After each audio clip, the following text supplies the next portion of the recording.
Buen día, vamos a iniciar el capítulo referente a la fisiología del sistema respiratorio, haciendo una revisión de la anatomía funcional de este sistema.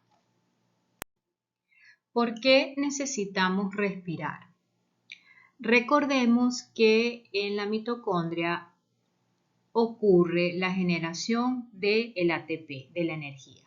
Para que se produzca energía, los sustratos son la glucosa y el oxígeno proveniente de la respiración externa.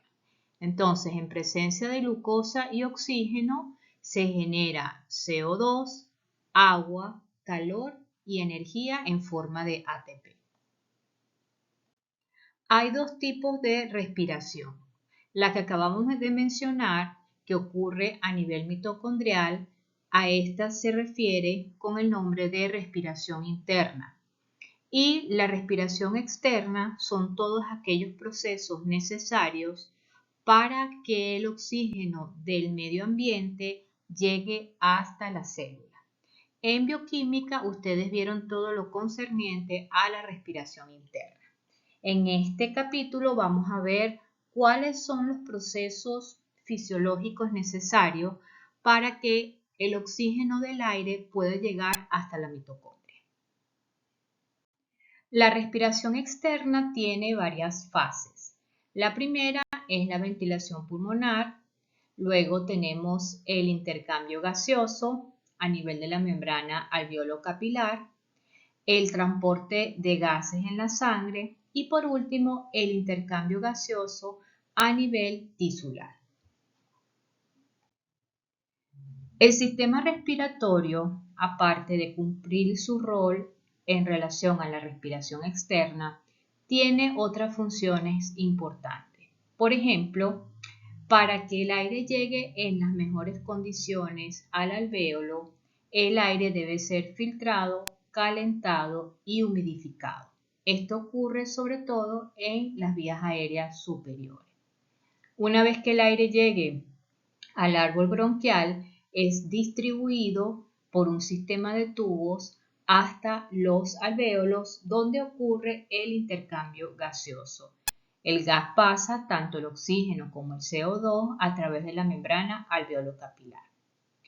El sistema respiratorio también participa en la regulación del pH sanguíneo. Lo hace ya sea reteniendo CO2 a través de la hipoventilación o eliminando CO2 a través del proceso de hiperventilación. También el sistema respiratorio o el aparato respiratorio es un reservorio de sangre. Recordemos que todo el gasto cardíaco pasa a través del aparato respiratorio.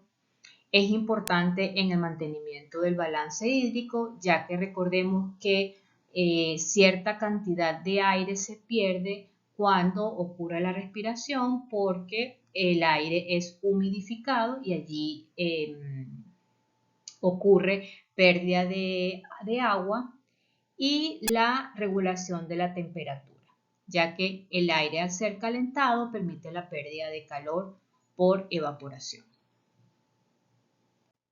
Otras funciones del sistema respiratorio incluyen la producción de sonido a nivel de las cuerdas vocales, la conversión de angiotensina 1, que es un vasoconstrictor débil, a angiotensina 2, que es un vasoconstrictor potente, y esto ocurre a nivel de las células endoteliales de los vasos pulmonares, ya que allí se encuentra ubicada la enzima convertidora de angiotensina. Otra función importante es la trombopoiesis pulmonar. Aproximadamente el 50% de las plaquetas son generadas en el pulmón, a una tasa de 10 millones de plaquetas por hora. Y también algunos autores consideran que el aparato respiratorio es un órgano hematopoyético, ya que sirve de reservorio de progenitores hematopoyéticos a nivel extravascular. Es importante reconocer que podemos dividir el sistema respiratorio en dos zonas, la zona de conducción y la zona respiratoria.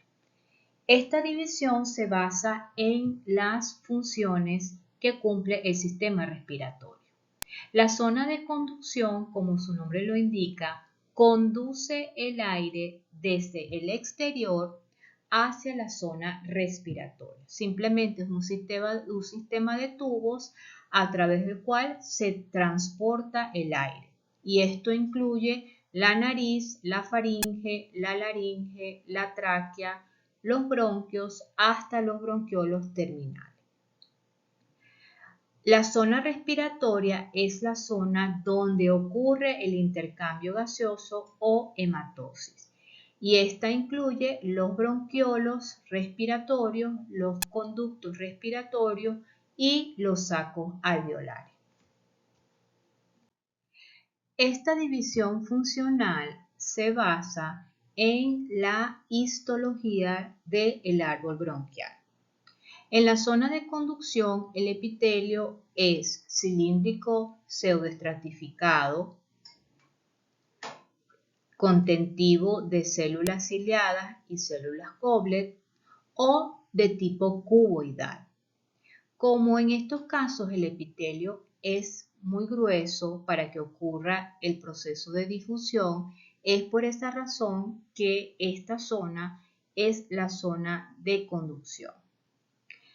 Recordemos que tanto el oxígeno como el CO2, en general todos los gases, atraviesan las membranas a través del proceso de difusión, por lo cual la membrana debe ser muy delgada para que este proceso ocurra de forma eficiente. Es por esa razón que la zona respiratoria, como tiene un epitelio simple, permite el proceso de hematosis o intercambio gaseoso. Eso ocurre a nivel de los bronquiolos respiratorios, conductos respiratorios y sacos alveolares. Esta división dicotómica del árbol bronquial incluye 23 generaciones. La generación 0 es la tráquea y la generación 23 son los sacos alveolares. Se considera que la zona de conducción va de la generación 0 a la generación 17 y a partir de la generación 17 ya estamos hablando de la zona de hematosis o de intercambio gaseoso o zona respiratoria. Esta figura demuestra que a medida que el árbol bronquial se va dividiendo, aumenta el área de intercambio gaseoso. Recordemos que una de las variables que son importantes a la hora de calcular la tasa de difusión es el área donde ocurre ese proceso. A mayor área, mayor difusión. ¿Cuáles son los componentes de la barrera alveolo-capilar? Estos se van a ver con más detalle en clases sucesivas, pero vamos a mencionarlos acá. Entonces, el oxígeno va a atravesar, y el CO2, pero en sentido contrario, va a atravesar las células alveolares, las células epiteliales alveolares, con su membrana basal, el espacio intersticial, las células endoteliales con su respectiva membrana basal hasta que llegue a la sangre. Es importante recordar que los alveolos están rodeados de agua y que por lo tanto los gases deben difundir por esta barrera acuosa.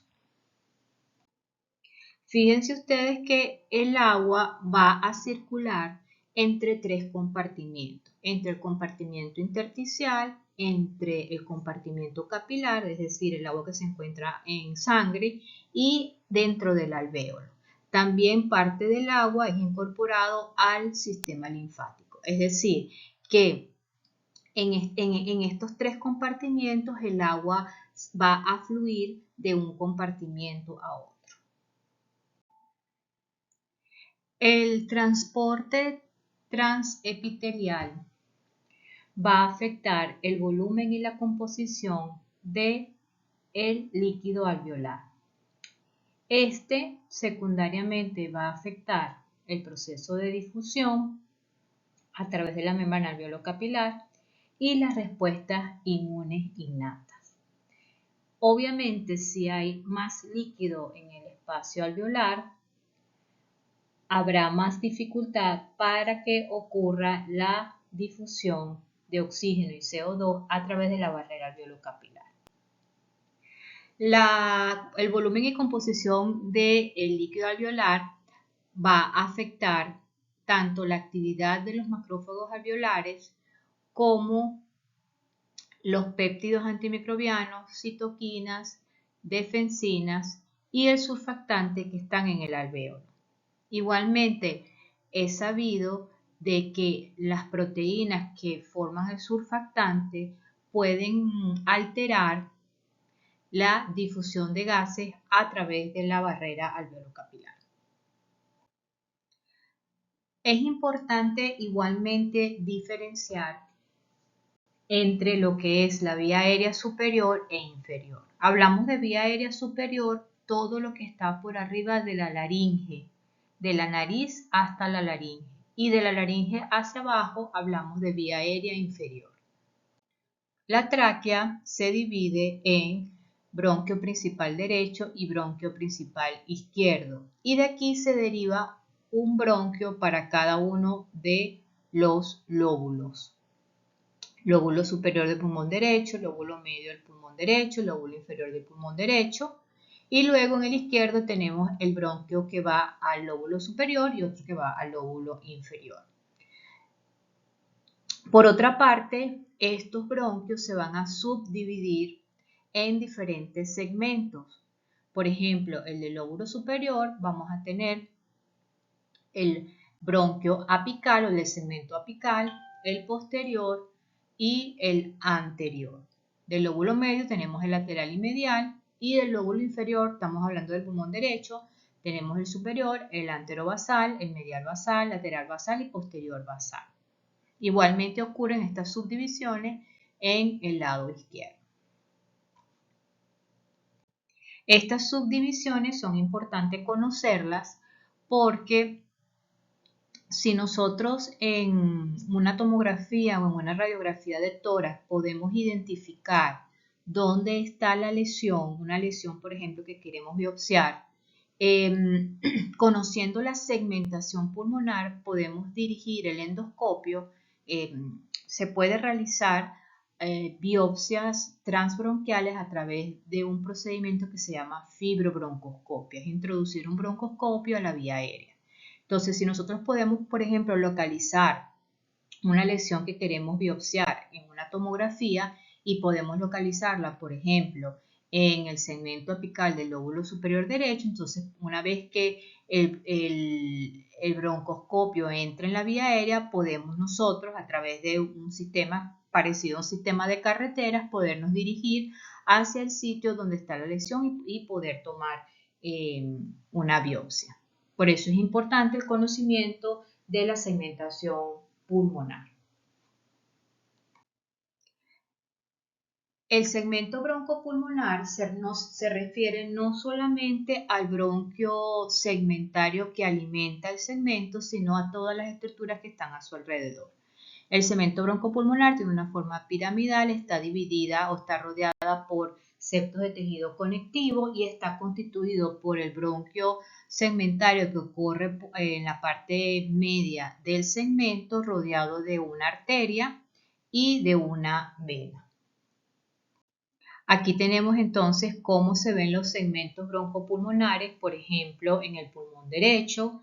Entonces, si nos dirigimos al segmento broncopulmonar del lóbulo superior, vemos que está en color verde. Entonces, ahí estaríamos hablando, en este caso en particular, del bronquio apical junto con la vena y la arteria que acompañan a ese bronquio apical. Aquí tenemos una visión lateral y una visión medial de la segmentación pulmonar izquierda. También aplica lo mismo, para cada segmento vamos a tener un bronquio segmentario que recibe el nombre del segmento broncopulmonar junto con su arteria y su vena. Aquí tenemos una visión endoscópica de las vías aéreas inferiores. Vemos, por ejemplo, en la parte superior izquierda tenemos el bronquio principal derecho e izquierdo, y en la parte media tenemos lo que se llama la carina, que divide a ambos bronquios. Ahí ahí podemos visualizar desde diferentes puntos dentro de la vía aérea cómo se vería la división del árbol bronquial. Una persona respira alrededor de 7.000 a 10.000 litros de aire por día. Debido a la gran cantidad de aire que entra en la vía aérea, es importante la presencia de mecanismos de defensa del sistema respiratorio. Tenemos mecanismos de defensa de la vía aérea superior y mecanismos de defensa de la vía aérea inferior. Dentro de los mecanismos de defensa de la vía aérea superior tenemos la filtración nasofaríngea. Recordemos que a nivel de la nariz existen lo que se llaman las vibrisas y que eso permite que el aire que entre, al pasar por las vibrisas, estas puedan filtrar, allí quedan atrapadas partículas que pueden ser eliminadas posteriormente, impidiendo que éstas pasen a la vía aérea inferior. La escalera mucociliar, recordemos que igualmente la vía aérea superior está revestida de un epitelio ciliado que tiene presencia de moco, y que una vez que una partícula determinada que entra con el aire queda atrapada en esa escalera mucociliar, los cilios se mueven en sentido cefálico, permiten el movimiento de moco y la expulsión del mismo a través del estornudo o a través de la tos. La saliva tiene enzimas. Hay personas que son respiradores bucales y que en estos los mecanismos de defensa de la boca son muy importantes, entre ellos la saliva, porque contiene enzimas tales como las proteasas y las lisocimas, que son enzimas antibacterianas. La vía aérea superior también tiene anticuerpos, específicamente la inmunoglobulina A, y el otro mecanismo de defensa es la interferencia bacteriana. La vía aérea, el sistema respiratorio, tiene una microbiota particular, y la presencia de esas bacterias impiden el crecimiento de otras bacterias patógenas en la vía aérea.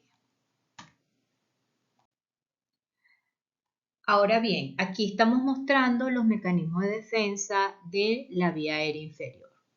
Entre ellos, uno de los más importantes es la tos. La tos es un mecanismo de defensa que busca la expulsión de aire o moco de la vía aérea inferior. Cuando entra, por ejemplo, aire contaminado, olores fuertes, la persona inmediatamente empieza a toser para tratar de expulsar ese aire y que no llegue hacia el área alveolar. La broncoconstricción es otro mecanismo de defensa. La broncoconstricción se refiere a la disminución en el diámetro de los bronquios.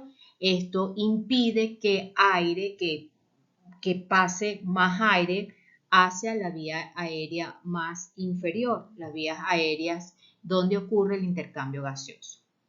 La ramificación del árbol traqueobronquial también impide que pase aire contaminado hacia las vías aéreas más inferiores, ya que esa ramificación permite que el aire, cuando entra, cuando fluye, impacte en esas ramificaciones y allí pueden quedar atrapadas estas partículas.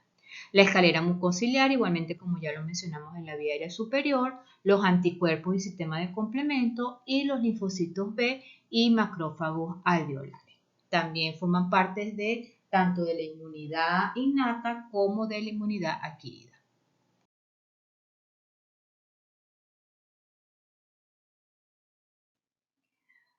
Los receptores de patrones de reconocimiento, como son los receptores TOL y los receptores de citoquina, pueden detectar señales de peligro locales en las vías aéreas de conducción, aumentando las funciones mucociliares para promover la exclusión o la eliminación de patógenos y la producción de péptidos antimicrobianos y aumentar la secreción de mediadores de reclutamiento de leucocitos.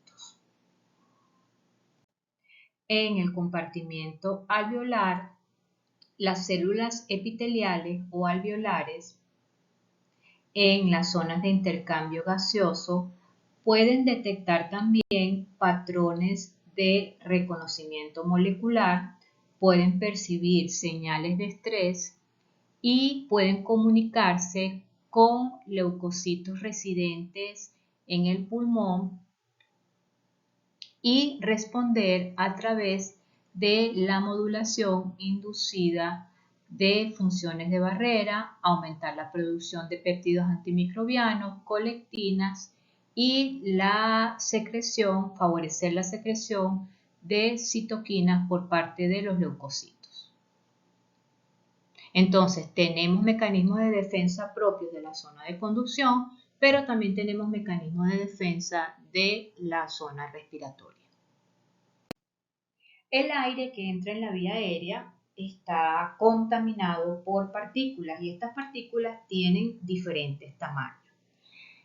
Una vez que la partícula entra en la vía aérea, se va a depositar en diferentes partes de la vía aérea dependiendo de su tamaño. Entonces, las partículas más grandes, o sea, las partículas que tienen un diámetro mayor a los 10 micrómetros, generalmente se depositan en la boca y en la garganta. Las partículas que tienen un diámetro entre 5 a 10 micrómetros se van a depositar fundamentalmente en las vías aéreas grandes y las partículas más pequeñas se van a depositar en las vías aéreas pequeñas, las partículas que miden menos de 5 micrómetros se van a depositar en las vías aéreas pequeñas y en la región alveolar. Hay varios mecanismos de deposición de partículas que entran con el aire en la vía aérea. El primero de ellos es la impactación. Esta impactación ocurre cuando la partícula choca con las paredes de la vía aérea y choca en los sitios donde ocurre la bifurcación o la división de la vía aérea, tal y como se muestra en el gráfico. También el otro mecanismo es por gravedad. El aire cuando entra, las partículas se van asentando dentro de la vía aérea por gravedad. Y en la región alveolar los mecanismos son básicamente la difusión y la atracción electrostática. Entonces aquí lo podemos ver en esta gráfica relacionando los mecanismos de deposición con el tamaño de la partícula. Entonces, partículas grandes, partículas mayor entre 1 y 10 micrómetros, van a depositarse básicamente por impactación y sedimentación. Las partículas que miden entre 0,1 y 1 micrómetro se van a impactar por sedimentación y difusión, y las que miden menos de 0,1 micrómetro y que se depositan básicamente en la región alveolar, se van a depositar por difusión. En la lámina anterior, cuando estamos hablando de sedimentación, estamos hablando de deposición gravitacional. Esta última lámina es para recordar que el pulmón también tiene importantes funciones metabólicas. La mayoría de las sustancias por ejemplo, péptidos, aminas, metabolitos del ácido araquidónico, nucleótidos, pueden pasar por el pulmón y pueden sufrir algún tipo de metabolismo. Por ejemplo, se sabe que la noradrenalina, el 30% es removida a nivel del pulmón. La serotonina prácticamente es completamente removida de la sangre a nivel del pulmón. La angiotensina 1 sabemos que se convierte a nivel de las células endoteliales en angiotensina 2. La bradicinina, aproximadamente el 80% se inactiva a nivel del pulmón y bueno, pueden seguir observando cómo otras sustancias pueden sufrir inactivación o eliminación a nivel del pulmón. Con esta diapositiva damos fin a una revisión de la anatomía funcional del sistema respiratorio. La próxima clase vamos a hablar de mecánica respiratoria.